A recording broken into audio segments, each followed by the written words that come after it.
Guys, നിങ്ങൾക്ക് ആരോടെങ്കിലും പ്രണയം തോന്നിയിട്ടുണ്ടോ?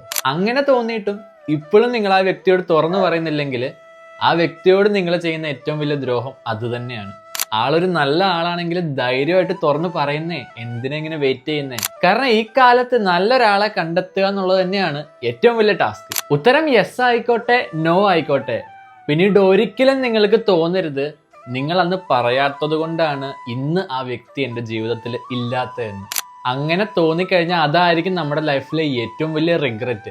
ഈ ഒരു സംഭവം നമ്മുടെ മനസ്സിൽ തോന്നിയിട്ട് നമ്മൾ പറഞ്ഞില്ലെങ്കിൽ പിന്നെ നിങ്ങൾക്ക് ഒരു കാര്യത്തിലും ഫുൾ ഫോക്കസ് ആയിട്ട് ചെയ്യാൻ പറ്റത്തില്ല. ഇതിങ്ങനെ നമ്മുടെ മൈൻഡിൽ ഇങ്ങനെ വന്നുകൊണ്ടിരിക്കും, പറയണോ വേണ്ടയോ, പറയണോ വേണ്ടയോ.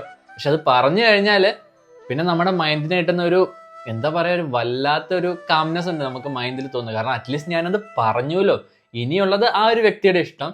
പക്ഷേ ഞാനത് പറഞ്ഞതുകൊണ്ട് എൻ്റെ മൈൻഡ് ടോട്ടലി ഫ്രീ ആയിരിക്കും. കാരണം പിന്നീട് നമുക്ക് ഒരിക്കലും ആ ഒരു റിഗ്രറ്റ് തോന്നത്തില്ല, അല്ലേ? നിങ്ങൾക്ക് എന്താണ് ഇതിനെപ്പറ്റി പറയാനുള്ളത്? ഈ ഒരു കമൻറ്റ് ബോക്സിൽ നിങ്ങളുടെ അഭിപ്രായങ്ങളൊക്കെ രേഖപ്പെടുത്തണേ. ഷേക്സ്പിയർ പറയുന്നത് പോലെ സ്വന്തം സ്നേഹം പ്രകടിപ്പിക്കാത്തവർ യഥാർത്ഥത്തിൽ സ്നേഹിക്കുന്നവരല്ല. അപ്പോൾ ശലോം ശലോം.